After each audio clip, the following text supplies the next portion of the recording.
Hey guys, welcome back to our podcast, man. This is episode 7. This is our favorite number, by the way. This is a lucky number 7, bro. So how you guys feel about the podcast so far? Feeling great. Very, we're getting used to it. I am getting used to it myself. Like before it's so hard for me to talk. I'm not shy, but I just don't know when to talk, like how but I'm getting comfortable, I'm getting used to it, so it should be good going forward for me. Yes, sir. How you feel, Mike? I feel really good. I don't know why I keep on laughing in the start of every podcast, but I feel really good about it. I'm glad that I finally get to share my opinion on stuff, and I get to talk, which is something that I don't do much. So yeah. Believe me, we know. But yeah, that's our little recap. That's a little update on how we feel about our podcast. But listen, I have a pretty interesting start to the podcast, bro. I didn't even notice until yesterday. I was scrolling through social media and stuff like that. I came across this YouTuber that talked about ketchup. And now let me explain. Now, when it comes to ketchup, I didn't know that people don't put their ketchup in the refrigerator. They had We don't. They have a big problem of putting their ketchup in refrigerators. I thought that was normal. We always put our ketchup in the refrigerator, bruh. No, we don't. Yes, we do. No, me. Like personally, we don't put our ketchup in the fridge. This dude is saying no. Yo, in mom's house, the ketchup is always in the refrigerator, my dude. We don't put it in the fridge. It doesn't matter. We leave it outside. We don't put it in the fridge.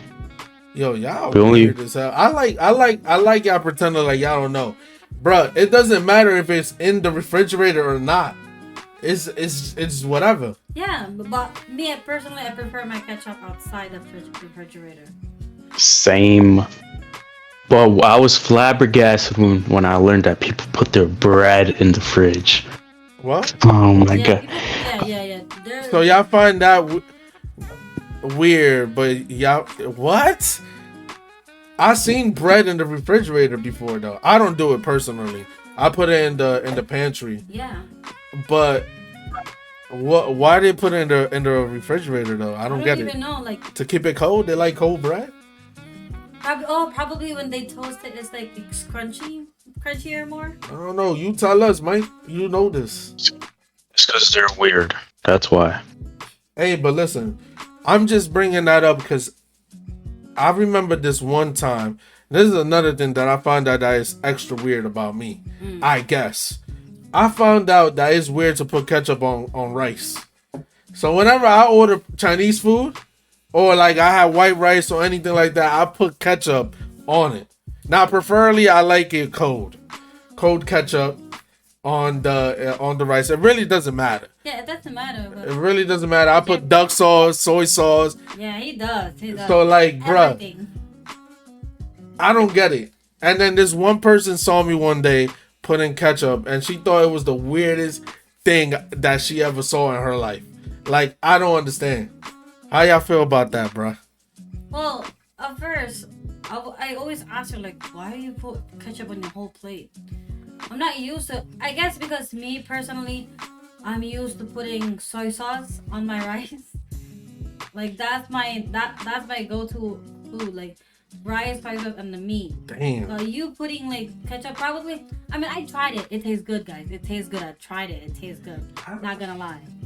I don't know. Should ketchup be on rice? Yes or no? I feel like yes.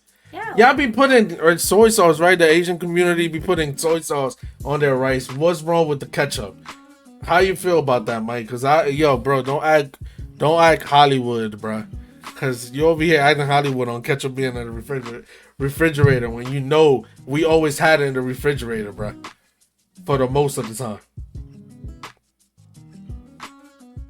Nah, we don't put that shit in the refrigerator. But when it comes to rice on ketchup, I only put the only rice that I put ketchup on is the Portuguese rice. 'Cause I don't like that shit. So, but other than that, white rice I don't put ketchup. Chinese food rice I don't put ketchup. My own delicious rice I don't put ketchup on it. So yeah. Chinese food before their rice used to be so freaking good that you don't even need pretty much anything on it. But nowadays, like I don't know what's going on, but it hasn't been tasting the same. So I be putting ketchup on it, and it's been hitting the spot. Now I know a lot of you out there is gonna be disgusted by this because apparently it's not normal. I grew up thinking it was normal as hell.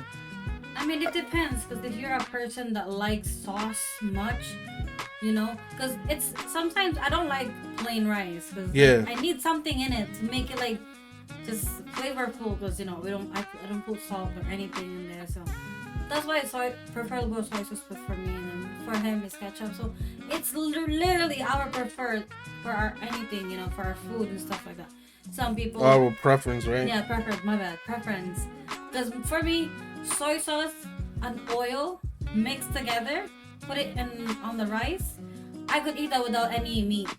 Like that's how I like my rice before. So I don't really mind if there's meat or not. As long as my rice has soy sauce and oil, I'm good. I just know that we're gonna get a lot of comments on the whole ketchup thing, and like I did not know that it was such a big deal until like I seen them having a conversation about it, and I just wanted to bring it here just for we could hear what you guys have to say about that. But yeah, man, hey, listen, you just find out new things every freaking day. But the next topic, hopefully Michael is gonna introduce this one. The whole Avatar thing is going bananas on Netflix, bruh. They're bringing back Avatar. I got a lot of things to talk about, but Michael's the expert here because he's the only one that has watched the new show of Avatar. So yeah, explain, man. What you got for us, man? Man, so the Avatar show dropped last week. I was very excited for it because, you know, I grew up watching Avatar, and I really enjoyed it. Like for the cartoon, like I was a big fan. So yeah, basically the show is they're basically covering what happens in the actual cartoon, but there are some differences, and there are some things that happen in the show that didn't happen in the cartoon, but it like has to do with the story. So I'm only on episode 6. I think I have 2 more episodes to go, so I'm not completely done with the show. But so far, Mike, they come out with a new episode every day. No, they dropped the whole season. Oh, they dropped the whole season. Oh, damn! Because I thought they doing it like a new episode every day type stuff. I didn't know they still dropping whole seasons. Now Netflix always drops the whole season at once. HBO is where you have to wait every like Sunday. Like for example, Euphoria, you have to wait every Sunday for the new episode. But so far, in my opinion, and a lot of people agree with what I have to say, the show it's not great. Like it's not amazing or anything. It's also not bad. Yeah. I agree. So it's okay. It is a letdown because a lot of us expected the show to be good, especially after that piece of shit movie that we got back in 2010, the live action movie. So yeah, it was a letdown. But the only thing I could say, the acting at times the acting was good, but at other times the acting was a little bit like meh. Yeah. And then some of the characters or some of the actors who were casted, I don't think were the right actors for their role. I'm not gonna say exactly who, but the people who watch the show, they'll know Zuko. who I'm talking about specifically. I think Zuko's character. The thing is, he's a good. He was pretty good. Bro, the only one that they Zuko's got right great. was Aang. Yeah. I feel like Katara should have looked a little bit different. From what I see on Twitter. I think that Jet's actor was perfect for his role. Suki, I don't. You guys know who I'm talking about, right? Yeah. Yeah, and then Suki, I think she was perfect for that role, and she's hot. Um, and then other than that, I mean, But yeah. I just think So what's your rating on the show so far? 1 to 10. like a 6. 6 out of I 10. give it like a 6, yeah. But hopefully the next couple of seasons are better. Mhm.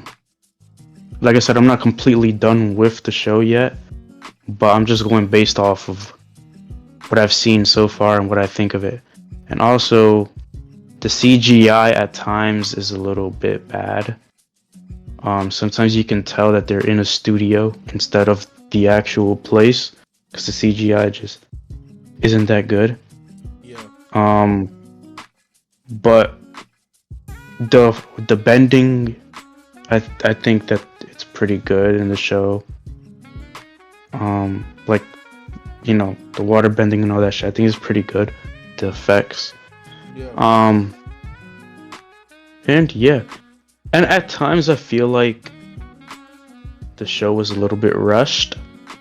Like things just happened too quickly. But maybe that's just me, I don't know. Yeah. But yeah, that's all I have to say about the show. So for me, as I was checking like all the social medias, right, about the Avatar, a lot of people liked it too. A lot of people didn't.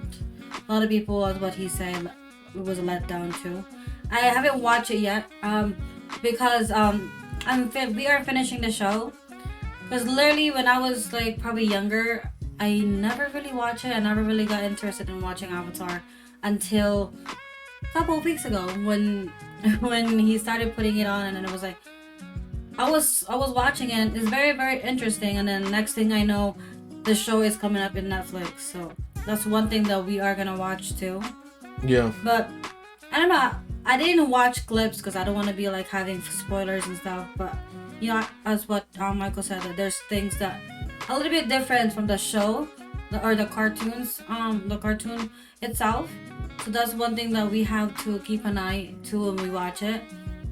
But this Yeah, is very exactly. interesting because the last time they had the live action, I didn't watch it too. So if it's different than this one, then I'm not sure. But if it's the same thing as the show, I would probably love it. The only problem with creating these kind of animated shows into like live action is it's not gonna look right at all. You're never gonna get it 100% right because of the animation. Yeah. Like people are expecting to watch it like how they fell in love with it in the animated. They want to fall in love with it. They want everything to be the same in Exactly. the live action. Yep. Yeah, so far some things might not be the same because they want to switch it up in stories like they do in The Walking Dead, like little shows that have their comic books and stuff like that. They don't go exactly on Exactly. script. There's a lot. But yeah, like when you talk about like their bending abilities, sometimes it looks CGI or whatever, like they're in the studio. I'm sure the director or whoever's making that don't want it to look fake like that.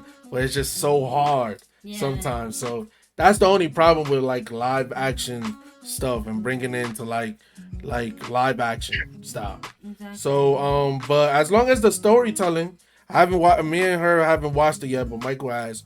As long as the storytelling is good and the characters do what the character's supposed to do and it's funny and it has those sad moments, great dramatic moments that Avatar had, And the backstory. it should be pretty good, man. But I'm not expecting them to get the bending and all those special effects 100% because it's really hard. And I watch a lot of Korean shows and stuff like that that they do live action, they don't even get it right 100%. So I just think it's just difficult to put it as live action. Yeah, How y'all feel? it is. I feel like really it is very very difficult to do that in real life because it's animation. Like it's like in your imagination, and then putting it into real life is really really pretty hard. Like especially those bending, like the water, how it moves.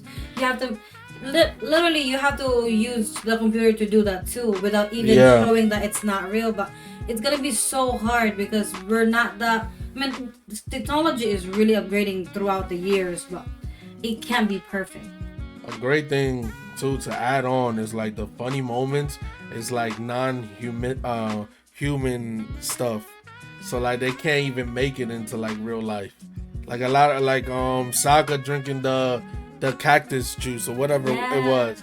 Like the way he was, his eyes and stuff like that, like they can't nail it 100% like the comedic aspect of it. So it's interesting, man. I can't wait to watch it. I'm probably gonna watch it after I finish the actual show that I'm letting her watch, and then after that we come back and give our discussion. But I did read that they're excited for Toph to come in. Ooh, That they're waiting for her Toph. character. So how you feel about that? I feel like Toph is gonna be a game changer for the show as soon as they introduced her. Yeah, I'm excited for that too. But the one thing I wonder, when are they gonna start filming the second season? And maybe they already have, maybe they're already filming it, but I don't know. Cause I feel like, yes, even though I'm not really enjoying the show that much, I still want to see like what they're gonna do with the second season. I mean, we already know what's gonna happen because they're basically whatever happened in the animated show is gonna happen in the live action show. So we know what's gonna happen. It's just that I'm interested in seeing how are they going to, show what happened in the animated show in live action. Yeah. So, and who exactly is gonna play Toph? Yeah, exactly. Who's gonna play her? That's gonna be exciting. I can't wait for it to watch it. I can't wait for Toph to be introduced. How many episodes until the season's over? Because you're saying that they're gonna start season 2. How many episodes do I have? No, how many episodes until like the season's over? You don't get it? No.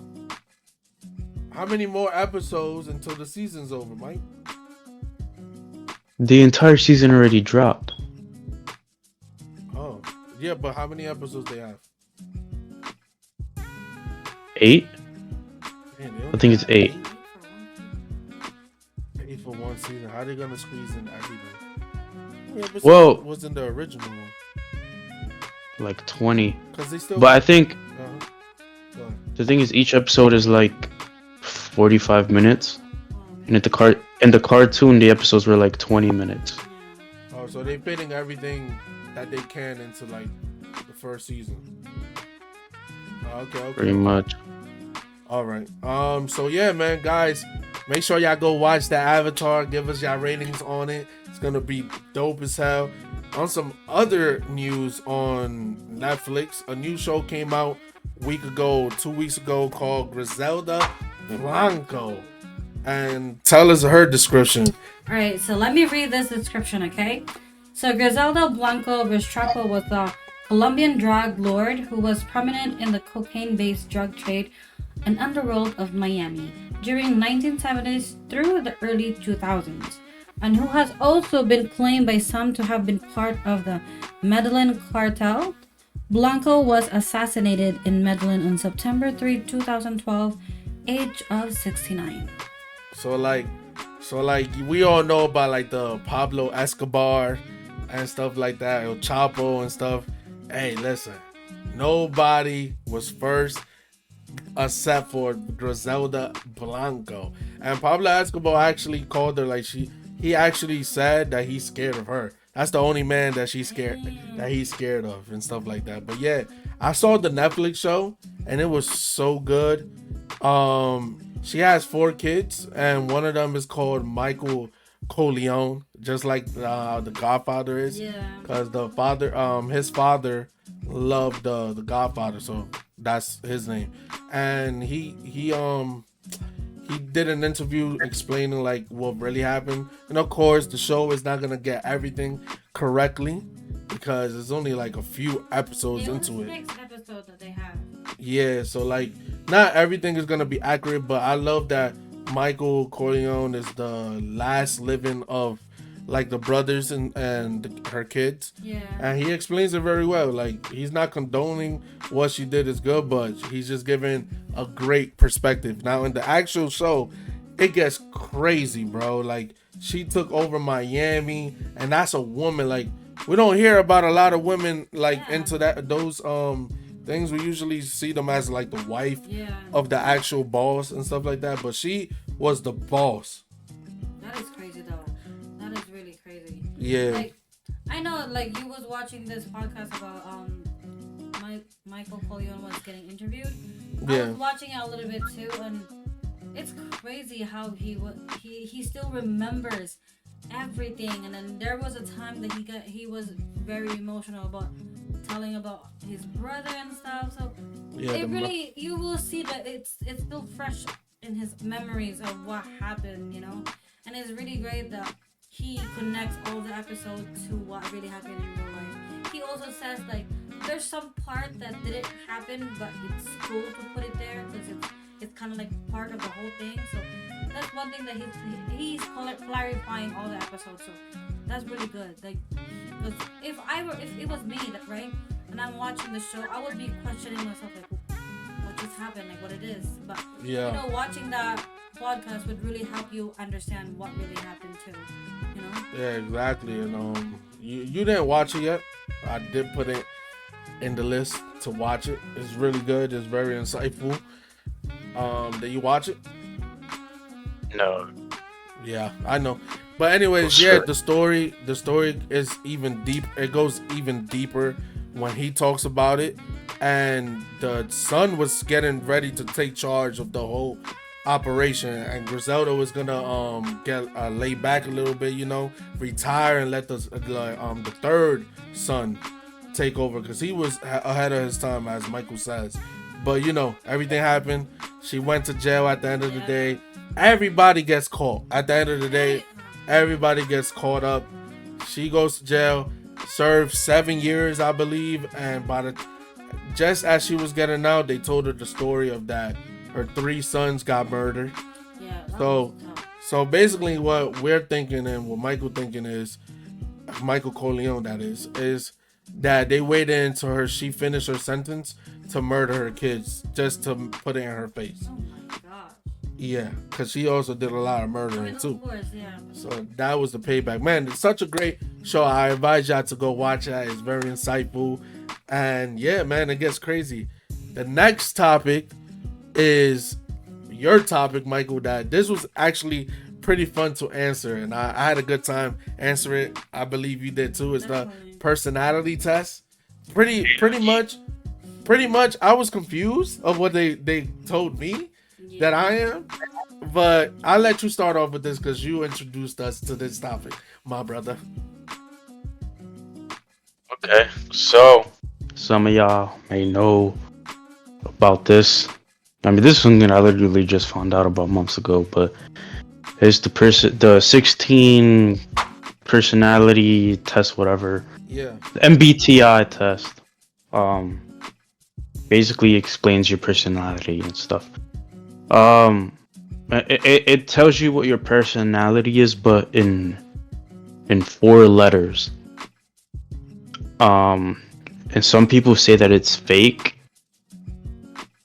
Some people say it's fake, but it's like, I mean, mine explains me very perfectly. I mean, except for some areas, but like I'd say 95% of my results explain me very perfectly. So I mean, I don't know how it's fake if it explains me so perfectly, but it's whatever. I don't really care. Those type of tests, I enjoy doing those type of tests. Um. So, anyways, my results were it was INFJ. That was my result, and apparently it's the rarest one. Yeah. So basically, what it is I'm just gonna explain what INFJ is basically. Um, One, we're introverts. Yeah, we all know what introverted means. We don't talk a lot, whatever. We stay to ourselves. But also, we have this thing where we are like we're very good listeners. So if somebody, let's say, if a friend of mine was to talk to me about an issue that they're having, I'm a very good listener and I would try to help them with the situation. Yeah. But but the one thing is we are bad at opening up. Yeah. So if we're going through something, we will basically never tell anybody what we're going through because we're bad at opening up. So that's pretty accurate for me. I mean, sometimes I have opened up, but at the same time, I haven't really gone through much, anyways. But still, it's not easy for me to like open up and stuff like that. Um, what else? We are very observant people. Probably the reason why we're so quiet. We observe everybody around us, and we basically kind of observe their body language, and we kind of assume that they're that a person is a certain type of person because of their body language or the way that they speak. We're also very good at predicting things, which is something I'm very good at predicting things. And then I mean there's much more, but the last thing that I can like remember from the top of my head is, which is not accurate for me, is that INFJs are bad with criticism, which I'm not bad with criticism at all. Like I can take criticism. So anyways, yeah, I'm an INFJ. I like my results, even though like apparently people say apparently INFJs are a red flag or they struggle with life and stuff like that. I'm not struggling with life at all. I'm not trying to brag or anything, but I'm doing pretty well in life. But I don't feel 100% comfortable talking about this. But Don't have to, buddy. fuck it. Nah, it's just that I'm a very I'm the way that I am for a reason. Cause I like the very private and just the private lifestyle that I live. I like being private. I like being in my room. You know, I don't like opening up because I feel comfortable the way that I am. People don't know anything about me at all, even my own family. But there are those people who are very like mysterious and private on purpose just to look cool. Cause you know, so and that's the shit that is like, why are you trying to look cool? I do it because I feel comfortable living that way. I mean, I don't think of myself as mysterious. Other people might, but yeah, that's all I really have to say. INFJ, that's my personality type or my MBTI test. Yeah. Let's go. Okay, so what's yours? So I took this test. It was kind of pretty long test, but I was very surprised because I didn't know I was like that until I read the description of what I am. So I am a protagonist, ENFJ. So I have I don't know if you guys have noticed that, because I'm really different in the house and outside. That's I talk a lot. I talk a lot. Like I really like express myself in different way. I make fun. I mean, I make jokes, and I feel like I am very like very onto social life, but I don't see that in here. Like I am very excited. Like I'm doing a lot of things outside. I feel like you don't see that probably because it's like different from the house, and then I see that I am very emotional, which you guys know that. I am very sensitive in my feel on everybody's feelings. Like I get very offended most of the time, and it says that, and I am very highly organized. I love arranging stuff on my own. Like I really love making it as how I want it. That's part of me. And then this one thing that really hits me was like I am very self-conscious, and I am very sensitive to stress, which is I know myself. Like even if I am very positive person, it just one little hint of stress, it gets me down, and you know that for sure. Yeah. And but as what it says, I am perfectionist and eager to improve, which is I am really like that. Like it gets, I think that's one of the things that stresses me out, because I don't see anything that it's perfect in my way. Like I don't see things that it's running. You know that you told me that like everything can't be on my way. Because I'm not the only one that's working here, or like in my job. Like I'm putting in like, oh, it has to be done like this, but as what he said, it can't be that way because everybody has his own thing. So I'm that kind of person. I'm very perfectionist. That I want it that way, which is really crazy. Because at first I was asking myself like, how am I this and that? But reading throughout it, like I'm learning more about myself, and it's telling me like, yeah, it's you. It's really you. And I could say less more than this because Yeah. I don't know. It's really true. Like this is really nice. Mm. What about you, love? I know you. The hell is that? I know. I was shocked too, but go ahead. Explain yourself. What the hell is this? INF, INFP, This, bruh. mediator. What the hell? I forgot How? his and his mediator. How the hell am I that? Well, yeah, I can see myself as a mediator. Go ahead. I don't know about the whole poetic part. I'm kind and always eager to help a good cause. They approach life with thoughtfulness and imagination, guided by their version of Humanism.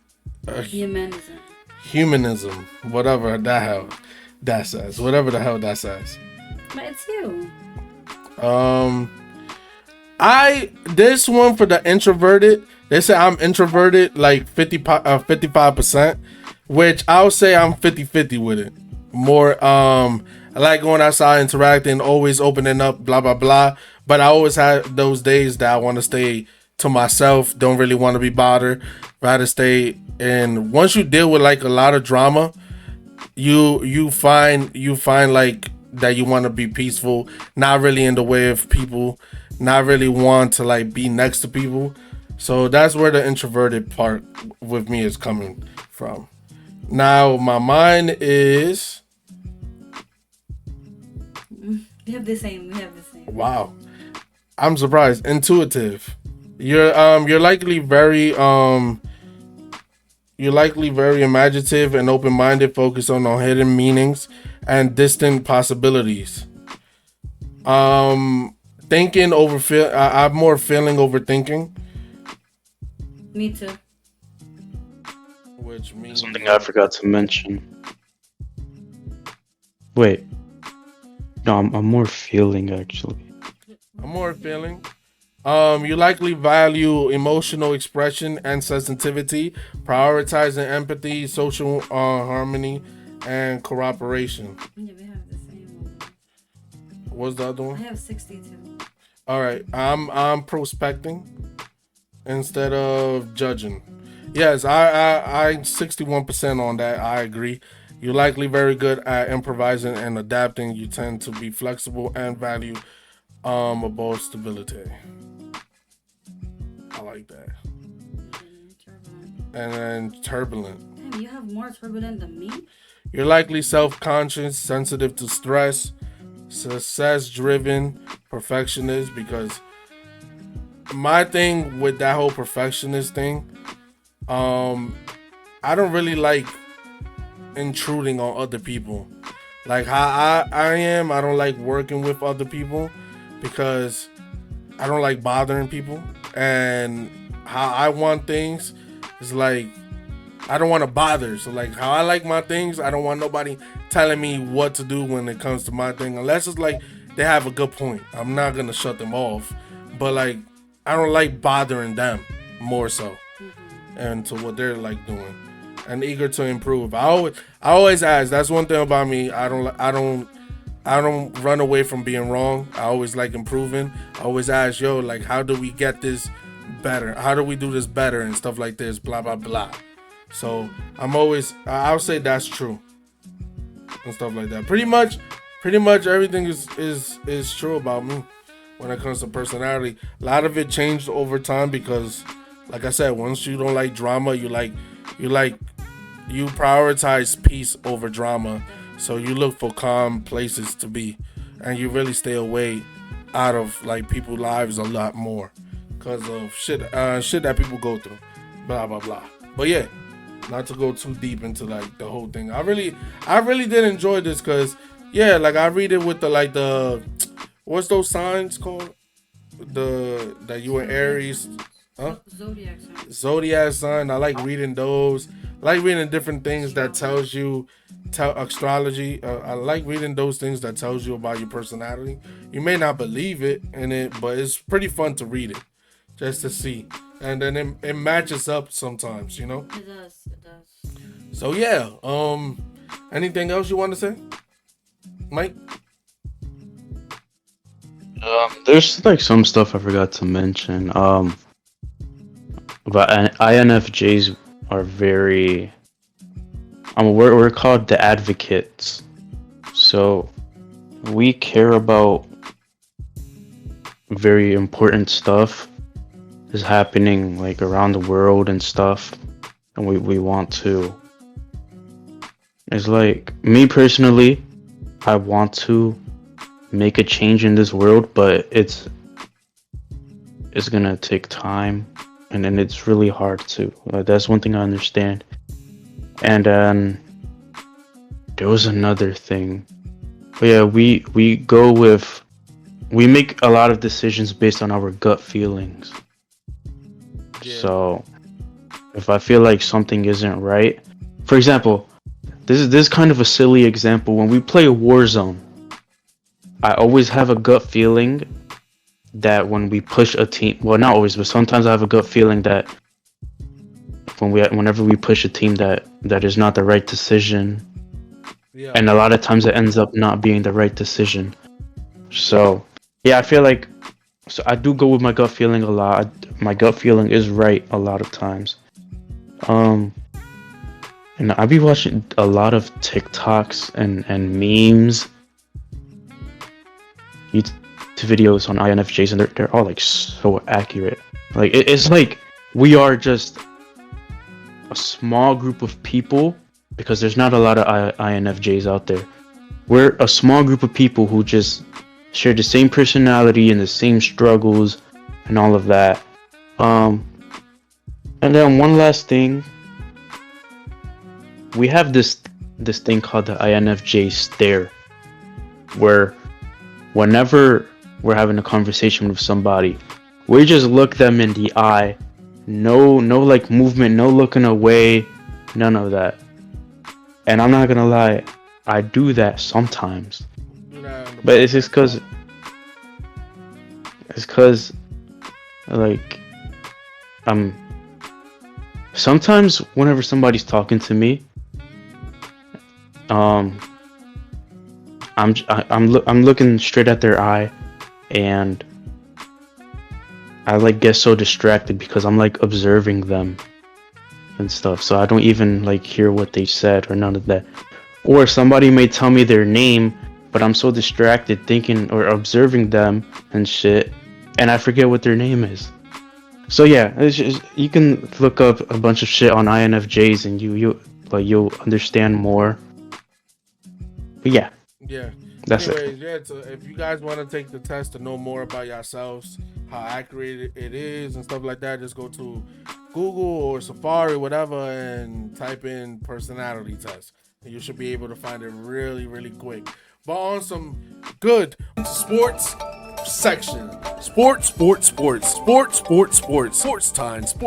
Like the All Star Weekend just passed, and bruh, they need to think of something to do, like something better. They need to, like, I don't know, they need to do a lot of changes in the All-Star game, man. I couldn't even watch the freaking All-Star game, the one where That shit was they playing so against each boring. other, because it's so freaking boring, bro. They need to change everything, but at least we got something good out of it. It's like watching Kai Cenat playing and getting no minutes, little ass minutes, That was crazy. bro, and him wanting the ball towards the end. They didn't even pass it to him half the time, but at least he got like what, 4 points. 4 points.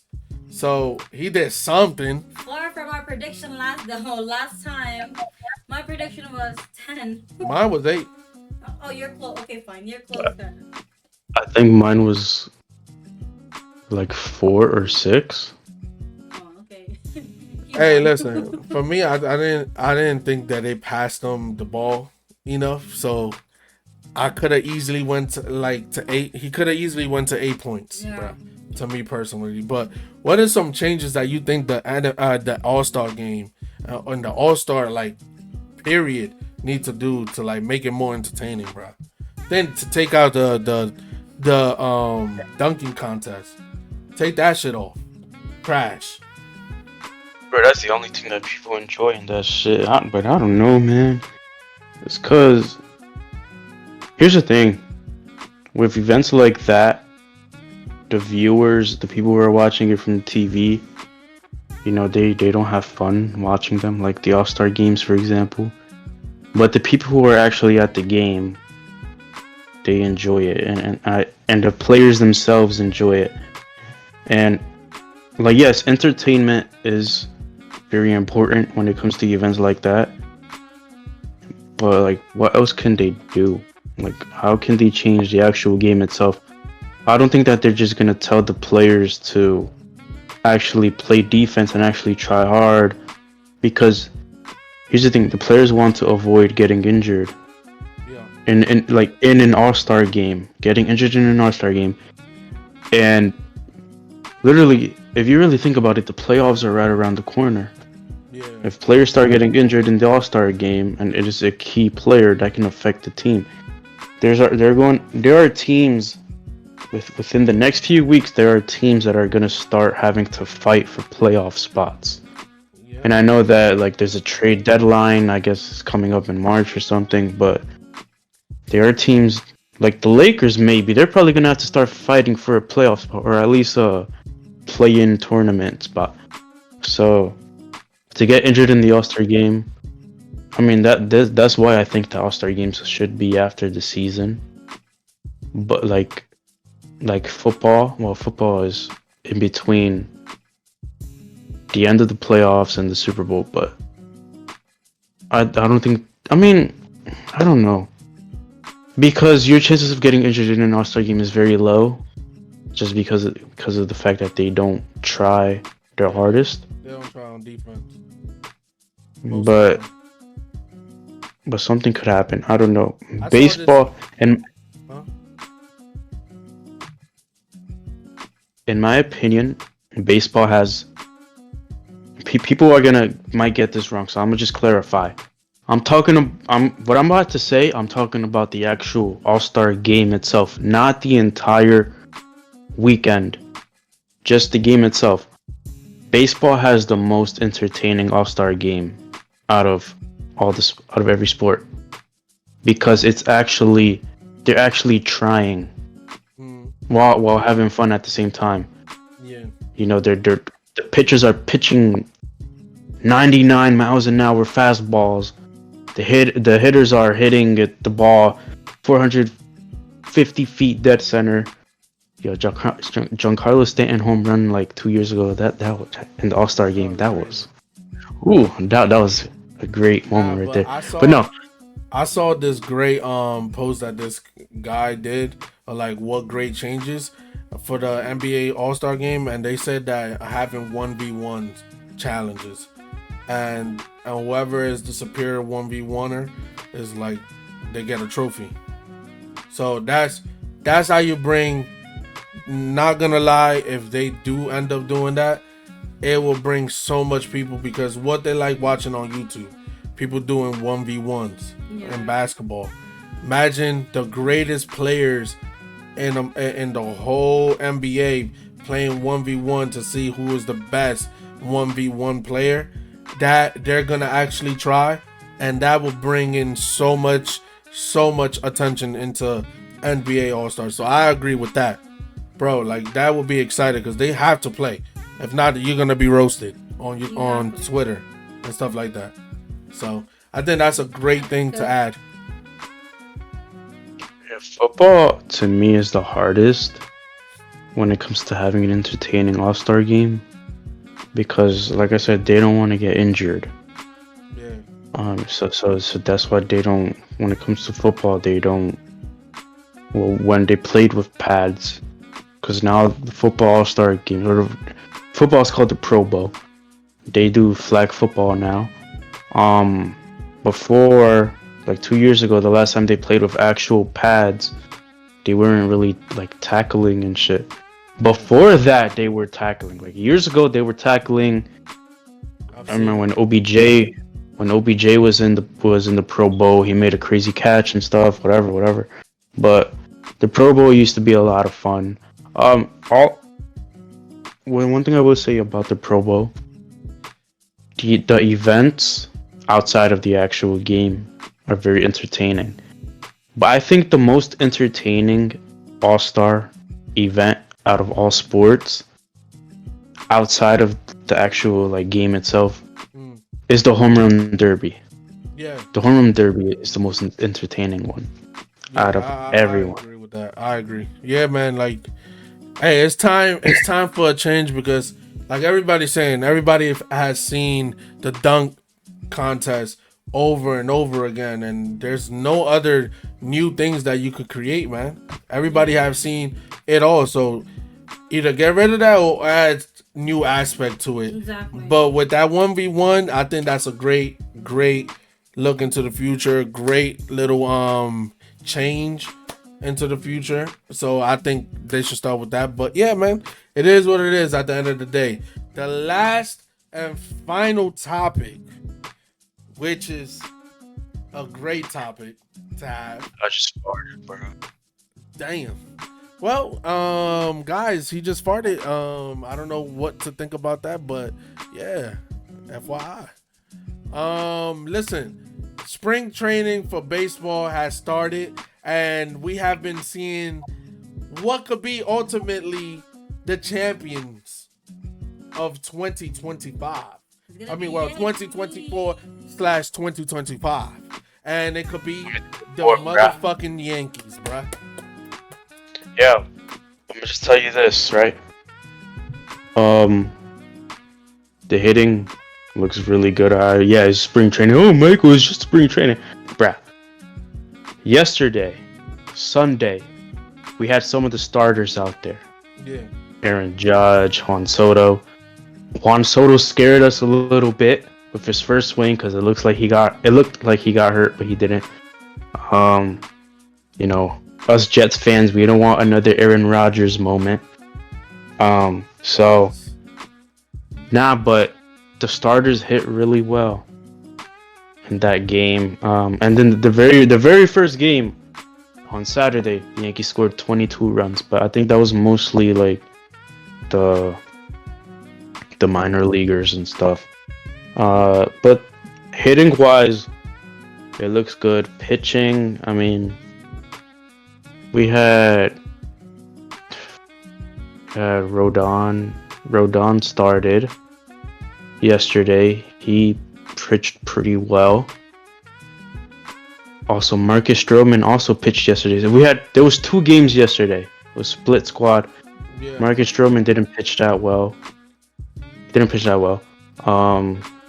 And then today, Nestor Cortez also didn't really pitch that well. Not terrible, but he 2 earned runs.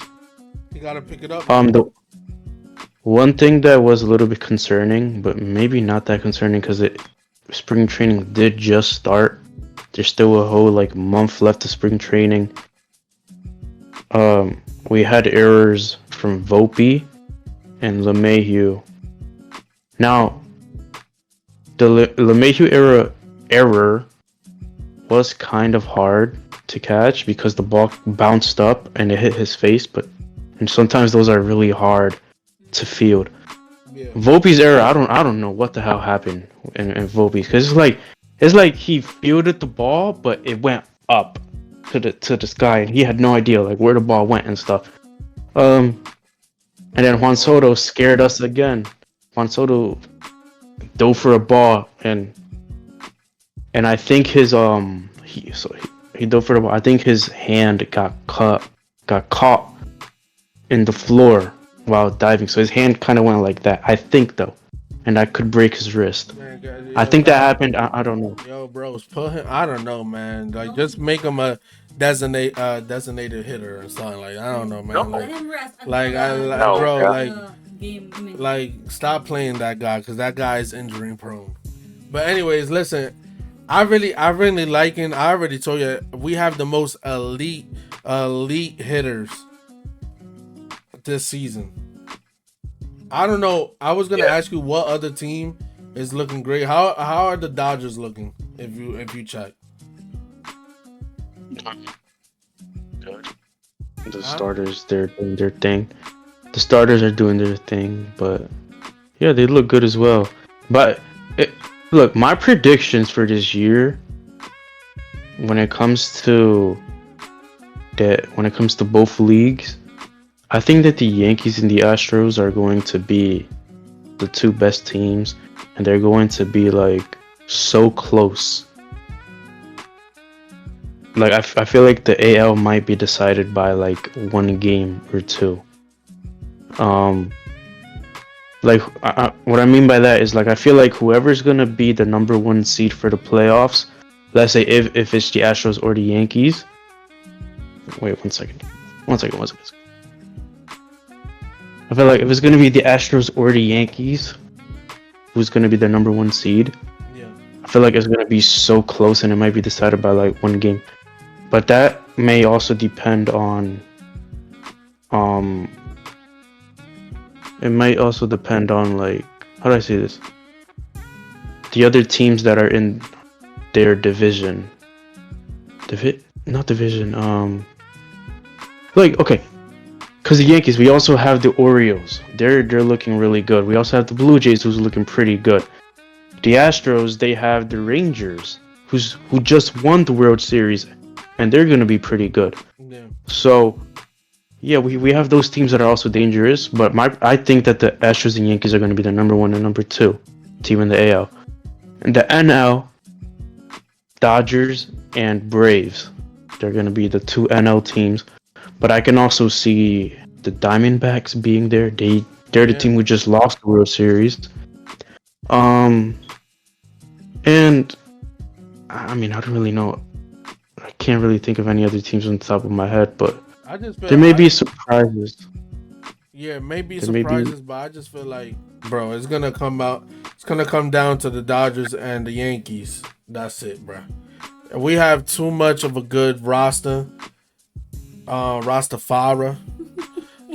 We have so much good talent on the team, the pitching, everything. We just gotta Volpe. You just gotta hit him with the little antidote to stop making mistakes. That's the only thing. The Mayo, that just was a freak accident. That's it. Yeah, it was just it was just a bad bounce. But yeah, bro. Everybody gotta be intact. Everybody gotta be thinking the same thing. And it's time for Aaron Judge to get a fucking championship. Let's get it. Let's go, Yankees. Let's go. Yo, our minor leaguers, they're hitting the ball a lot too. Got us 22 runs, and then today they got us 9 runs. And Yeah. I mean, there's this one guy. I think his name is Spencer Jones or something. Who I don't think he's gonna be called up right away, but maybe towards the end of the season he might get called up. Maybe for the playoffs. He's an outfielder. So I'm very excited for him. Whenever he gets called up, he hit a 470-foot home run on Saturday. That's crazy. Great things to look forward to, man. Hey, listen, but And then keep going. And then Stanton made contact today, but they were both fly balls, fly outs. But I mean, yeah, I'm very excited. I feel very good about the roster. Yeah, me too, bro. Like we gonna be going to the games. Hopefully, we go. I'm predicting we go into at least 2 games this year, because I wanna go to the to the Dodgers one first, and then end it with the Red Sox, because I know they're gonna be trash. So it's gonna be bad for them. Red Sox are dookie, bro. They're doo-doo, baby. But yeah, guys, thank you for watching our podcast. If you guys feel like your team haven't been mentioned in MLB, tell us what team you're going for, man, and let's see if we're gonna hate on y'all or not. But yeah, man, thank y'all so much. Like the video up, subscribe to our channel. You already know all that good stuff. Join us on our next podcast. Hopefully y'all enjoyed this podcast, episode 7. But we'll see you guys next time. Peace.